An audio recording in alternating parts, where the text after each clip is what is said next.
जय हिंद दोस्तों, कैसे हैं आप सभी प्यारे भोले बाबा की भक्तों को हमारा राम राम। तो दोस्तों, आज मैं इस वीडियो के माध्यम से आपको केदारनाथ जी की यात्रा की संपूर्ण जानकारी देने जा रही हूँ। तो इस वीडियो को आप अंत तक देखें ताकि आपको सारी जानकारियाँ मिल पाए। और मैं आपको ये बता दूं कि जो इस बार जो हम बाबा की कपट है वो 2 मई से खुलने वाली है, जो कि नवंबर तक चलेगी। बड़ी संख्या में लोग देश विदेश से आते हैं, जैसे आपको पता होगा। तो मैं इस वीडियो में आपको बताऊंगी यहाँ तक कैसे पहुँचेंगे, होटल कहाँ पर लें, खाने पीने की क्या व्यवस्था है, रजिस्ट्रेशन कैसे करें, संपूर्ण बजट, यात्रा की हर एक छोटी बड़ी जानकारी मैं इस वीडियो के माध्यम से आपको बताऊंगी। तो दोस्तों, मैं आपको बता दूं कि केदारनाथ जी की यात्रा करने से पहले हमें सबसे पहले ऋषिकेश पहुंचना होता है। तो ऋषिकेश से आपको क्या है कि केदारनाथ के लिए बहुत ही माध्यम मिल जाती हैं केदारनाथ जी की यात्रा को तय करने के लिए। यहाँ पर बस, sharing taxi, private car, tour package के माध्यम से आप आराम से सोनप्रयाग तक आ सकते हैं। सबसे पहले बात करते हैं बस की, तो आप ऋषिकेश की सरकारी बस स्टैंड से मिल जाएगी।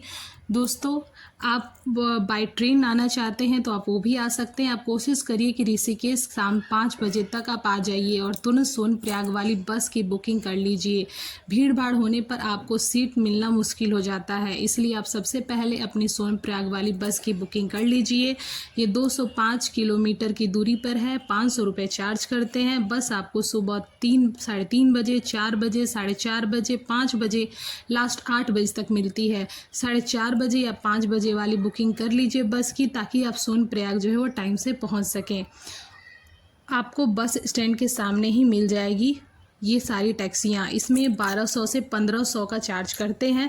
अगर आप प्राइवेट टैक्सी करना चाहते हैं, बस स्टैंड के पास ही टैक्सी स्टैंड बना हुआ है, जिसमें आपसे आने जाने का 12,000 चार्ज करते हैं। वही आप अगर सिर्फ सोनप्रयाग तक जाना चाहते हैं तो इसके लिए आपसे 6,000 रुपये या 7,000 रुपये चार्ज करते हैं। वही दोस्तों, अगर आप टूर पैकेज के माध्यम से अपनी यात्रा को पूरा करना चाहते हैं तो टूर पैकेज वाले आपसे 18,000 से 22,000 तक चार्ज करते हैं।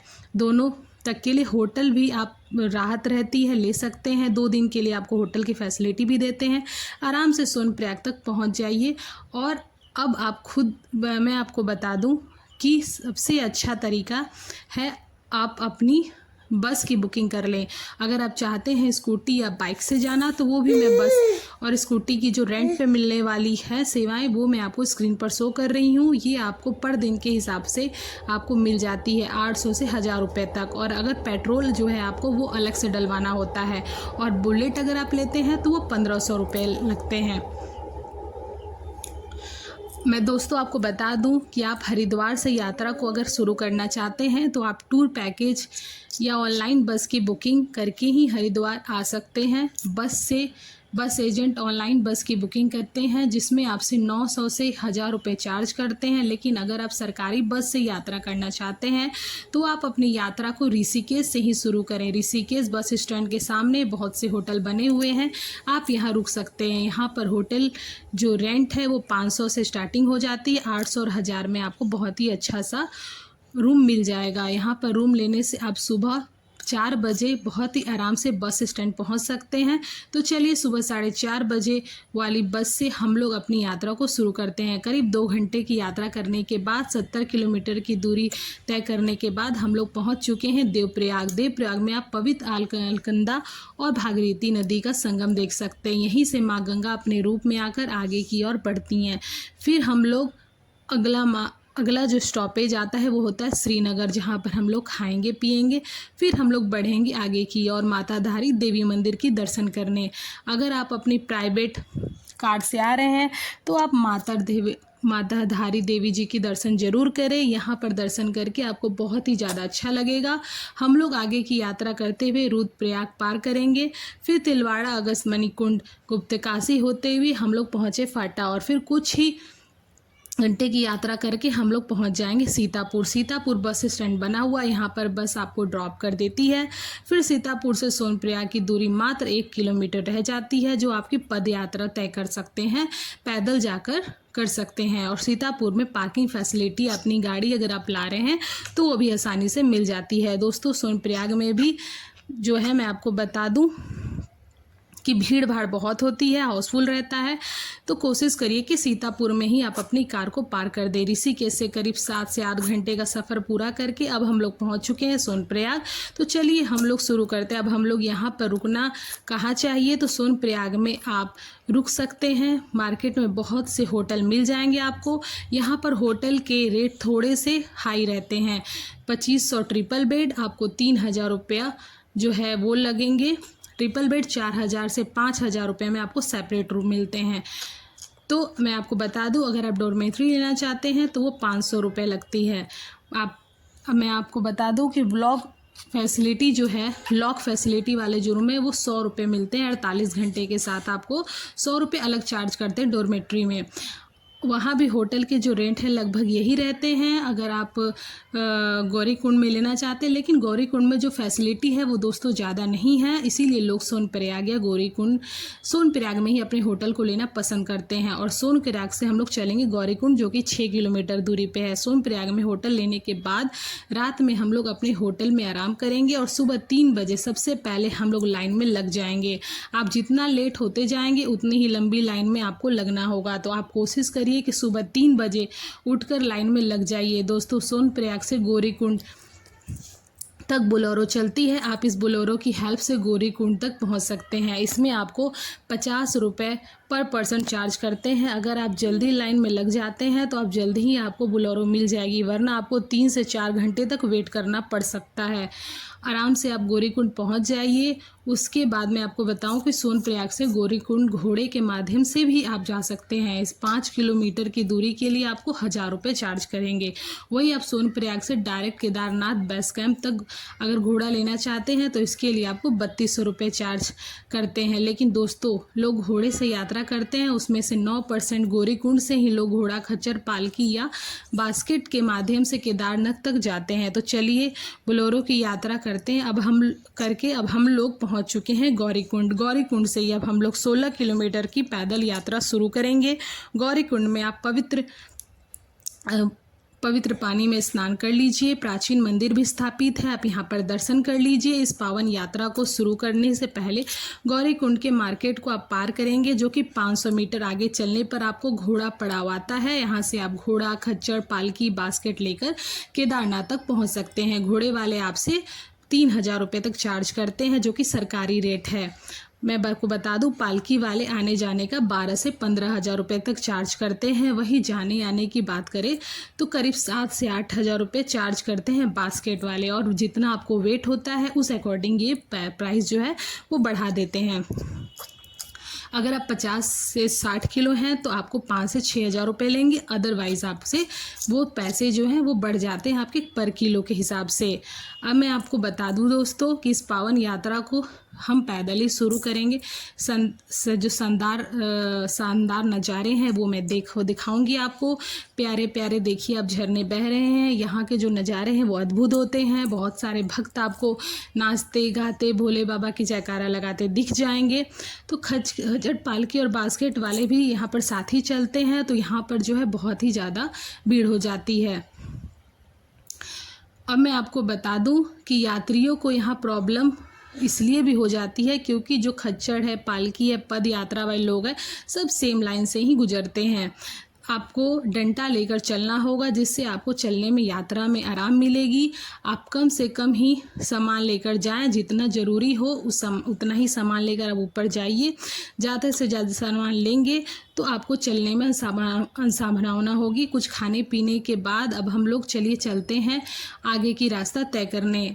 अब मैं आपको बता दूं कि नींबू पानी, मैगी, नमकीन, सभी तरह की जो नाश्ता है वो आपको मिलती रहती है। उसके लिए आपको कोई दिक्कत नहीं होगी। 30 रुपये, 40 रुपये, 50 रुपये, 60 रुपये ऐसे वो आपको चार्ज करते हैं। और आपको जो भी खाना है हल्का बहुत वो आपको मिलते रहेगा। पैदल यात्रा करके अब हम लोग पहुँच चुके हैं भीमवाली। यहाँ पर आपको खाने पीने के ज़्यादा ऑप्शन मिलेंगे। यहाँ पर आप 50 रुपये में राजमा चावल खा सकते हैं, 60 रुपये में आपको आलू का पराठा मिल जाएगा, 40 रुपये में आपको दाल चावल मिल जाएगा। बहुत सी चीज़ आप खा पी सकते हैं। दोस्तों यहाँ पर रुकते ही अब रुकते नहीं हैं, अब हम चलते हैं आपको आगे की ओर। तो इसमें आपको बहुत ही ज़्यादा एनर्जी मिलेगी। अब जूस वगैरह अगर आप पीते हैं तो चढ़ाई में। और मैं आपको बता दूं, भीमबाली के बाद में आपको ज़्यादा चढ़ाई देखने को मिलेगी, क्योंकि यहाँ पर जो रास्ता है वो कठिन हो जाती है। और 2013 में मैं आपको बता दूं कि जो भी तूफ़ानी हुई थी उसके बाद रास्ता जो है वो बहुत ज़्यादा ही यहाँ पर बिगड़ गया है, बट काफ़ी सुधार भी आ चुके हैं। मैं आपको बता दूं दोस्तों कि भीमबाली से 2 रास्ते कट जाते हैं, में चढ़ाई कम है लेकिन 1 किलोमीटर ज़्यादा पड़ती है। तो रास्ता सीधा गया हुआ है, आपको चढ़ाई थोड़ी सी ज़्यादा मिलेगी लेकिन रास्ता 1 किलोमीटर कम है। दोनों की मार्गों में आपको मंदकानी नदी को पार करके पुल के माध्यम से जाना रहता है। लगभग गौरी कुंड में 9 किलोमीटर की यात्रा को पूरा करके अब हम लोग पहुंच चुके हैं छोटी लिंचोली। अगर आप रास्ते में रुक जाते हैं तो घोड़ा करना चाहते हैं तो आपको जगह जगह पर घोड़े वाले भी मिल जाएंगे, लेकिन आप रेंट डिसाइड के हिसाब कर लेंगे, क्योंकि रेंट जो है वो आपसे ज़्यादा कम भी ले सकते हैं। तो आप बार्गेन भी कर सकते हैं इनसे उस अनुसार। मैं आपको बता दूं दोस्तों कि काउंटर में अगर आप बुकिंग करते हैं तो 850 रुपये देकर आप चोली से केदारनाथ की दूरी को जो है वो तय कर सकते हैं। और रास्ता बेहद शानदार रहता है, आपको बर्फ़ भी दिखने को मिलेगी। केदारनाथ का नाम गुनगुनाते गुनगुनाते इसी तरह हम जो है बाबा केदारनाथ की दर्शन और चढ़ाई को पूरा करेंगे। तो चलिए नज़ारे को आप देखिए और एंजॉय करिए दोस्तों हमारे साथ। अब मैं आपको बता दूं दोस्तों कि आगे की यात्रा हम लोग अब तय करेंगे। 2 किलोमीटर की दूरी पे बहुत ही शानदार नज़ारा भारत हुआ बर्फ़ जो है, ये जो बर्फ़ है ये आपको बिछी हुई पूरे रास्ते में मिलने लगेगी। मंदिर मात्र 1 किलोमीटर रह जाता है। घोड़े खच्चर पालकी वाले सब यहाँ पर ड्रॉप करते हैं दोस्तों। 1 किलोमीटर की दूरी से आप आराम से रुकते हैं, रेंट खाते पीते लगभग 10 से 12 घंटे में यहाँ तक आप पहुँच जाइए। हम लोग बात करते हैं कि यहाँ पर रुकने की क्या क्या व्यवस्था रहती है। आपको यहाँ पर बहुत सारे रेस्टोरेंट मिल जाएंगे, बहुत से होटल मिल जाएंगे। 500 रुपये चार्ज करते हैं। आपको मैं बता दूँ दोस्तों कि इनकी बुकिंग आपको पहले से ऑनलाइन करनी होती है, जो आप जो है पहले से ही ऑनलाइन वेबसाइट पर आप जाकर नदी कैंप टेंट कॉलोनी के नाम से आप कर सकते हैं। 810 पर बैठ के हिसाब से चार्ज रहता है इसमें, और डिनर भी इंक्लूड रहता है। आप चाहे तो ऑफलाइन भी बुकिंग कर सकते हैं, लेकिन ज़्यादा भीड़ भाड़ होने पर यहाँ पर बेड मिलना मुश्किल हो जाता है। वही मंदिर के पास भी बहुत से टेंट और होटल बने हुए हैं। आपको नॉर्मल टेंट में 500 रुपये से 800 रुपये चार्ज करते हैं। वही दोस्तों होटल की बात करें तो यहाँ पर होटल के रेंट बहुत ही ज़्यादा हाई रहते हैं। 1000, 1500, यहाँ तक 20,000, 15,000, 10,000 तक यहाँ पर चार्ज करते हैं। तो सबसे बेस्ट ऑप्शन रहता है कि आप जो है ऑनलाइन बुकिंग करके आएँ अगर आप यहाँ रुकना चाहते हैं तो। और मैं आपको बता दूँ दोस्तों कि यहाँ पर जो है जो टेंट है वो 100 रुपये, आपको जो पानी है वो 100 रुपये पर बाल्टी मिलता है, जिससे आप लेकर स्नान कर सकते हैं। और अगर आप हेलीकॉप्टर से आना चाहते हैं तो IRCTC की वेब पे आपको पहले से प्री बुकिंग करनी होती है दोस्तों, या क्योंकि हेली सेवा आपको ऑफलाइन नहीं मिलती है, जो कि मैंने आपको लिंक स्क्रीन पर शेयर कर दिया है। irctc.com पे आप जाइए और पहले से प्री बुक कर लीजिए, ताकि आपको है तो आप हेली सेवा को ले सकते हैं। और अगर आप डायरेक्ट आकर करते हैं और सीट अवेलेबल होती है तो वो आपसे 15 से 20,000 रुपये तक भी चार्ज कर सकते हैं। आपको मैं बता दूं दोस्तों कि गुप्त काशी से केदारनाथ बस कैंप तक 3870 आने पर और जाने साइड दोनों 7040 का टिकट जो है पड़ता है। फाटा से 2750 और दोनों साइड का 5500 रुपये लेते हैं। सिरसी से एक साइड का 2470 रुपये और दोनों साइड का 5498 का टिकट लगता है। दोस्तों आप अपनी यात्रा के हिसाब से जो है फ़्लाइट बुक कर सकते हैं या एडवांस बुकिंग रहती है। ऑनलाइन ही टिकट आपको करना होगा, और आपको ऑफलाइन अगर आप टिकट करना चाहते हैं तो बहुत ही ज़्यादा आपको मुसीबत होगी और कई बार आपको टिकट मिलने की संभावना नहीं रहती है। तो मैं आपको बता दूं दोस्तों कि आप अपने टेंट में आराम कर लीजिए। सुबह जल्दी उठ जाइए, जल्दी उठकर 3 से 4 बजे तक या 5 बजे तक लाइन में लग जाइए। दोस्तों आप ये जल्दी लाइन में लगेंगे उतना ही आराम और जल्दी से आपको दर्शन मिलेगा। अब मैं आपको बता दूं कि बाबा केदारनाथ का प्यारा सा मंदिर, यहाँ पर आप जब देखेंगे तो आपकी जो है मन में शांति और बहुत ही ऊर्जा उत्पन्न हो जाएगी और आपको मानो ऐसा प्रतीत होगा कि आप किसी स्वर्ग में आ गए हैं। दोस्तों, आप सच में स्वर्ग का अनुभूति करेंगे इस समय मौजूद। और ये जो प्यारा सा स्थान है, यहाँ पर आप कितना भी समय बिता दे दोस्तों, ये कम लगेगा।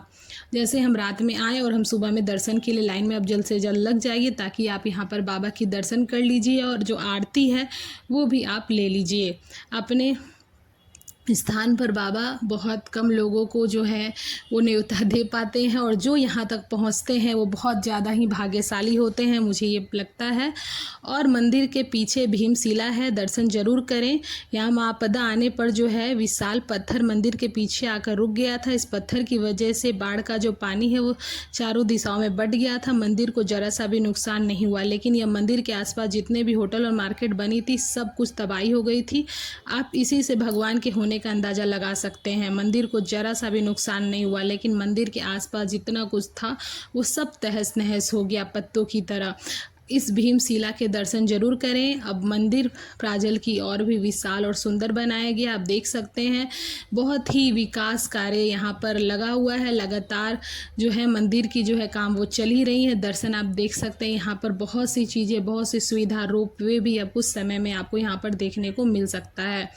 अब मैं आपको बता दूं, दर्शन करने के बाद अगर आप कुछ खाना पीना चाहते हैं तो आप होटल या रेस्टोरेंट बने हुए हैं, जहां पर आपको बहुत से अच्छे रेस्टोरेंट में बहुत ही अच्छा खाना मिल जाएगा। नाश्ता पानी करिए, और अगर आप चाहते हैं यहाँ पर खाना पीना कर दोस्तों मंदिर में प्रांगण में कुछ समय बैठ जाइए। कुछ समय बैठने के बाद आप वापस की यात्रा को तय करिए। वापसी में आपको लगभग 5 से 6 घंटे की यात्रा करके आप आराम से नीचे आ जाएंगे। तो चलिए दोस्तों, अब हम लोग बात करते हैं कि आपको कौन सा ज़रूरी सामान अपने साथ ज़रूर लाना है। दोस्तों, यहाँ पर बहुत ही ज़्यादा सर्दी होती है, टेम्परेचर हमेशा माइनस में रहता है, इसलिए आप सभी प्रकार के गर्म कपड़े ज़रूर लाएं। आप अपने साथ जो है कैप, मॉफलर, ग्लव्स ये ज़रूर रखें। साइड इनर जो है दोस्तों, सारे इनर्स जो हैं, लोअर्स जो हैं, सॉक्स हैं, ये ज़रूर पहन के आएँ। और पावर बैंक ज़रूर लाएं। मैं आपको बता दूं कि अम्ब्रेला, रेनकोट ये अगर आप लाना चाहते हैं तो ये भी ज़रूर लाएं, क्योंकि कभी हम मौसम बदलता है, ये किसी को अंदाज़ा नहीं है। तो बस मैं आपको बता दूं कि अपनी जितनी भी ज़रूरत की सामानें हैं वो आप ज़रूर अपने साथ कैरी करें, क्योंकि यहाँ पर आपको मिल तो जाएगी, बट उसके लिए आपको जो है एक्स्ट्रा पेमेंट करना पड़ सकता है। और अगर आप बच्चे परिवार के साथ आ रहे हैं तो सारी ज़रूरत की सामान आप ज़रूर से ज़रूर रख लें। कुछ विशेष बात पे आपको ध्यान रखना चाहिए। केदारनाथ में मौसम कभी भी बदल जाता है और यात्रा रोकती जाती है, तो आप एकदम भी परेशान ना हो। नेक्स्ट मॉर्निंग या कुछ घंटा के बाद भी फिर से यात्रा शुरू हो जाती है। आप परेशान होकर वापस लौटने का बिल्कुल भी ना सोचें। तो चलिए दोस्तों, आपको ये वीडियो कितनी इन्फॉर्मेटिव लगी प्लीज़ बताइएगा, और एक बार हमारे लिए कमेंट में हर हर महादेव ज़रूर लिख दीजिएगा। तो वीडियो से जाने से पहले प्लीज़ लाइक, शेयर और सब्सक्राइब ज़रूर करके जाइएगा। जल्दी भगवान जल्द आपको केदारनाथ बुलाए, हमारी यही कामना रहेगी, और आप जल्द से जल्द केदारनाथ जी पहुँचे और अच्छे से दर्शन करें। Thank you guys, thank you so much. अगर आपने पूरी वीडियो को देखी और यहाँ तक देखा है